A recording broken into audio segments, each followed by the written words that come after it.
नमस्कार। एक मुलाकात कार्यक्रम में आप सभी का हार्दिक स्वागत है। मित्रों, प्रजापिता ब्रह्मा कुमारी ईश्वरीय विश्वविद्यालय एक ऐसा अनोखा विश्वविद्यालय है जहां सभी जाति, भाषा, धर्म, मजहब और संप्रदाय के लोग आते हैं और सुख, शांति, सफलता का, एकता और भाईचारा का अनुभव करके जाते हैं। बड़ा ही सुंदर और पाक लक्ष्य उद्देश्य है इस विश्वविद्यालय का कि हर नर नारायण के समान बने और हर नारी लक्ष्मी के समान बने और ये सारा संसार ही जन्नत अर्थात स्वर्ग बन जाए। और इसी उद्देश्य की पूर्ति के लिए ये विश्वविद्यालय सतत कार्य करता रहता है। सचमुच साधुवाद के पात्र हैं इस विद्यालय के भाई बहनें। आज के दौर में जबकि हर एक व्यक्ति केवल अपने लिए सोचता है, अपने लिए जीता है, ये विद्यालय समूचे संसार के लिए सोच रहा है कि संसार कैसे स्वर्ग बने। अपने इस उद्देश्य की पूर्ति के लिए विद्यालय लगातार वर्कशॉप, सेमिनार और सम्मेलनों का आयोजन करता रहता है। ऐसे ही एक धार्मिक सम्मेलन का आयोजन माउंट आबू में किया गया, जिसमें भारत भर के अलग अलग धर्म और संप्रदाय के प्रतिनिधियों ने भाग लिया। उन्हीं में से एक थे श्री माधव दास जी, जो कि ऊना गुजरात से हमारे बीच पधारे हुए हैं और जो स्वामी नारायण संप्रदाय से संबंध रखते हैं। आइए उनका स्वागत करते हैं और एक मुलाकात कार्यक्रम की शुरुआत करते हैं। शास्त्री जी, आपका बहुत बहुत स्वागत है, अभिनंदन है। एक विशेष कार्यक्रम में आपका माउंट आबू में आना हुआ है, जिसमें सभी धर्म के लोग, सभी संप्रदाय के लोग, सभी मठ पंथ के लोग एक मंच पे एकत्रित हुए हैं। तो यहाँ आकर के इन सब से मिलते हुए कैसा अनुभव हो रहा है? यहाँ बहुत शांति का अनुभव हुआ है और धर्म का एक जुदी तरीका से विज्ञान युग के साथ और धर्म को बंधुत्व भावना और सर्वधर्म भावना को कैसे बढ़ाया जाए, ये बात को लेकर के जो ये आज सम्मेलन हुआ, मैं मानता हूँ कि प्रजापिता ब्रह्म कुमारी ईश्वरीय विद्यालय की ओर से ये बहुत अच्छा विचार है। जन जन प्रति धर्म भावना और छोटे छोटे गांव तक धर्म की भावना को कैसे पहुंचाया जाए, उसका बहुत अच्छी तरह से विचार विमर्श हुआ और उससे मुझे बहुत आनंद हुआ। क्यों कि हम तो साधु सन्यासी हैं, धर्म के रूप में और धर्म का स्वरूप लेकर के उसका ड्रेस पहन के ही हम फिरते हैं। जब हमारी बात कोई हमको कहे तो हमको तो और आनंद आता है, बहुत बहुत आनंद आता है जी। जैसे आप सन्यासी है या कोई बिजनेसमैन है, आपको कोई बिजनेसमैन मिल जाए और उसमें आपको और आपका विकास की बात कोई कहे तो आपको कितना आनंद आएगा। वैसे हम तो साधु सन्यासी है, तो मुझे तो बहुत आनंद हुआ कि ये कितना अच्छा धर्म की बात यहाँ हो रही है जी। इसीलिए ये संस्था के सब जो धर्म प्रवर्तक लोग हैं, जैसे सब बहनें भगिनी है, भ्राता है और पूज्य बाबा जिन्होंने ये संस्था का संचालन किया है, पूज्य दीदी, ये सब धर्म अवतार पुरुष लोग हमारे नज़र में यहाँ अभी आता है। मैं तो पढ़ा लिखा हुआ हूँ, ज्योतिष, व्याकरण और साहित्य में एमए तक पहुँचा हूँ और स्वामी नारायण संप्रदाय से आता हूँ। मेरा नाम माधवदास स्वामी जी है। मैं धर्म को और बढ़ाने के लिए, धर्म का संदेश देने के लिए, क्योंकि अभी ये कलयुग चल रहा है, एक तरफ पश्चिमी हवा भी बहुत इस देश के ऊपर काम कर रही है, उससे अपनी प्रजा लोग अभिभूत भी है, और एक तरफ विज्ञान, अणु युग, मिसाइल युग, यांत्रिक युग, बौद्धिक युग, ये प्रजापिता ब्रह्म कुमारी ईश्वरीय विद्यालय पूरा विज्ञान का उपयोग करके, जैसे यहाँ गॉडली वुड स्टूडियो में बैठे हैं, तो ये चैनल द्वारा आप पूरा उसका उपयोग करके पूरा वर्ल्ड के प्रेक्षक और श्रोता के पास पहुंचाने का आपका जो ये स्तुत्य काम है। तो ये विज्ञान के साथ धर्म कैसे बढ़ाया जाए, धर्म का विकास कैसे हो, और धर्म ही इतना वस्ती का व्याप, इतनी जनसंख्या, लोगों की संख्या है, वो संख्या में इतना व्याप है, तो उसमें आध्यात्मिकता थी कि बहुत जरूर है, बहुत जरूर है। जी जी। और ये जरूरियात को इस संस्था की ओर से जो प्रयत्न हो रहा है, उससे मुझे बहुत आनंद हुआ। मैं समझता हूँ कि मेरे लिए मेरी ये साधु यात्रा में मेरा ये दिन कोई अलग ही मुझे मालूम पड़ता है, उसकी अनुभूति भी अच्छी होती है। जी जी जी। तो किस प्रकार की विशेष अनुभूति आपको यहाँ पे आने से हुई है? ब्रह्मा कुमारी ईश्वरीय विश्वविद्यालय वैसे लगातार सारे संसार में धर्म और आध्यात्म की बातों को पहुंचाने के लिए प्रयास कर रहा है। यहाँ विशेष आने के बाद आपकी अनुभूति कैसी रही है? बहुत अच्छी रही, मन पसंद रही, और आत्मा को संतोष, मन में संतोष की बहुत शांति मिली। ऐसा अनुभव यहाँ की आने से हुआ है, क्योंकि यहाँ का धर्म का परिपालन से एक तो शिस्त सभी जगह में देखा, स्वच्छता, क्लीन, नीट एंड क्लीन, ये भी हमने देखा। दूसरी बात, कहीं कहीं अपने जाते हैं तो धर्म का मेला लगता है, धर्म की कथाएं होती है, लेकिन उसमें बहुत लोगों की संख्या में शिस्त बहुत कम, डिसिप्लिन बहुत कम दिखाई देता है। और यहाँ तो दरेक व्यक्ति 10,000 हो या 25,000 हो, लेकिन सभी में जो शिस्त का परिपालन है वो मेरी नज़र में बहुत अच्छी तरह से घुस गया है। और मन में भी उससे ऐसा हुआ कि बस ये जो धर्म जो काम करेगा वो कायदा काम नहीं करेगा, धर्म जो करेगा वो संविधान से नहीं होगा, और धर्म जो काम करेगा वो पुलिस, डीएसपी, मिलिट्री कोई भी आएगा तो इतना काम नहीं कर सकता है जिससे धर्म से होता है। जी, इसीलिए मैं भारत माता को धर्म का मॉडल देश समझता हूँ। जी जी जी। वैसे इसको आध्यात्मिक गुरु कहा जाता रहा है भारतवर्ष को, और फिर से इसे विश्व गुरु इसी प्रकार के जो प्रयास है उनसे बनाया जा सकता है। लेकिन स्वामी जी, एक विशेष चीज देखने में आजकल आ रहा है, जैसे आपने भी कहा कि कलयुग का प्रभाव बढ़ता जा रहा है या पश्चिम का प्रभाव बढ़ता जा रहा है, तो आपको ऐसा नहीं लगता कि धर्म और आध्यात्म से थोड़े से लोग विमुख होते जा रहे हैं? क्यों विमुख हो रहे हैं? और साथ ही एक विशेष चीज मैं भी जानना चाहता हूँ कि कैसे उन्हें पुनः आध्यात्म की ओर आकर्षित किया जाए? आपके विचार से कैसे सब तक ये विचार पहुंचाए जा सकते हैं, उन्हें पुनः आध्यात्म की ओर मोड़ा जा सकता है? जो मानस की जरूरियात है उसके जीवन में, वो जरूरियात को पहले पूरी करनी चाहिए। फिर जरूरियात दो प्रकार की रहती है, एक आध्यात्मिक, एक भौतिक। जी। तो भौतिक और आध्यात्मिक दोनों सम्मिलित करके धर्म का स्टेज पे उसको जरूरियात पूरी करो तो ये धर्म पूरा उसके दिल में, उसके आत्मा तक पहुंचेगा। ये पहली बात है।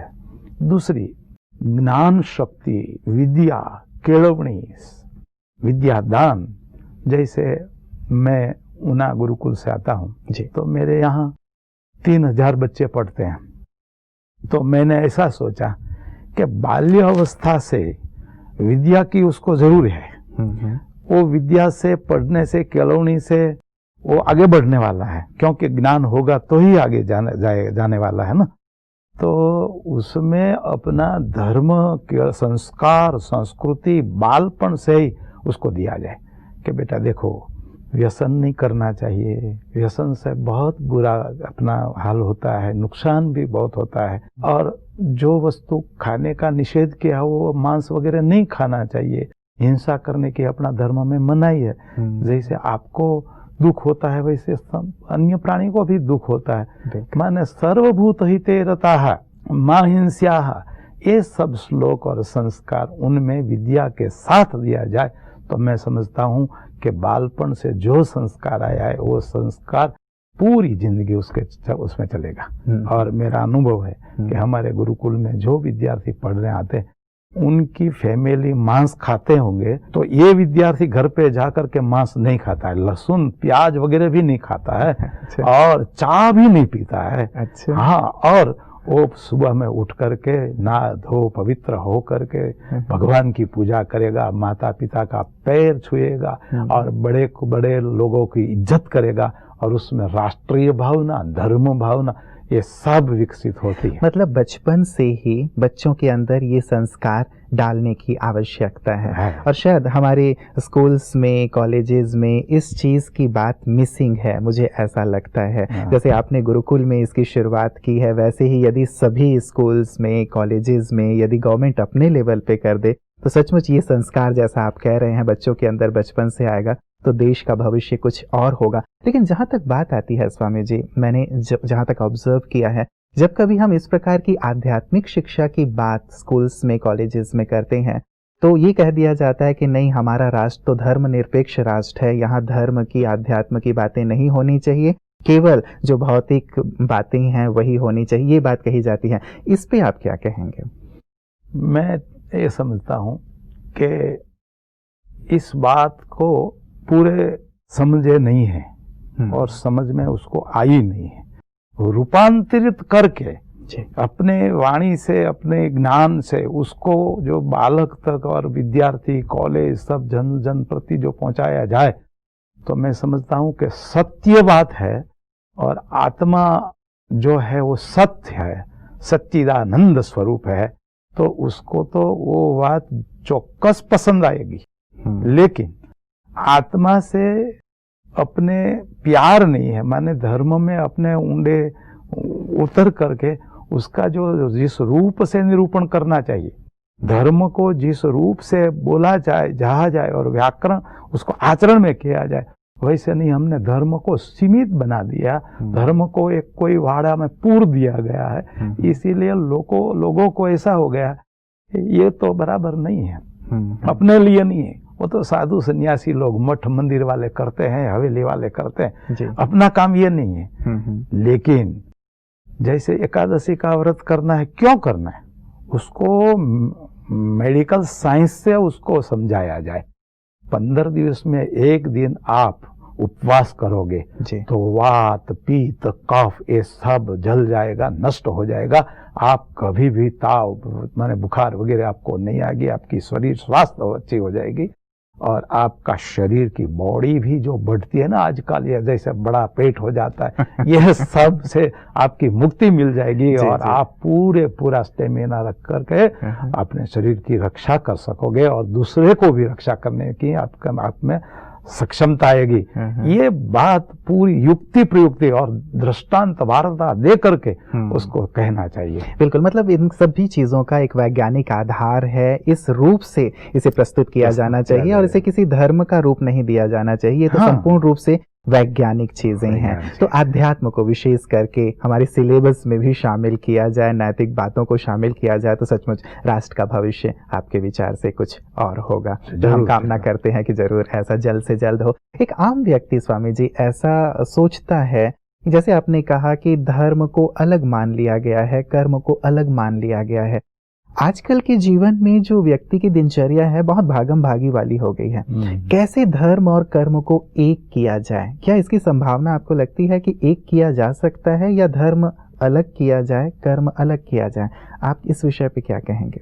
जो कर्म अपन करते हैं उस कर्म में ही धर्म निहित है, वो बात उसको बताना चाहिए, समझानी चाहिए। जैसे मैं भोजन लेता हूँ जी, तो उसमें हमारे धर्म में ऐसा कहा गया है कि पहले भगवान को भोग लगाओ, फिर बाद में उसका प्रसाद रूप से दिया। लेकिन जो भोजन लेना है वो भोजन मैं भगवान का प्रसाद लेता हूँ। मैं जो चलता हूँ तो उससे मुझे तीर्थ यात्रा होती है।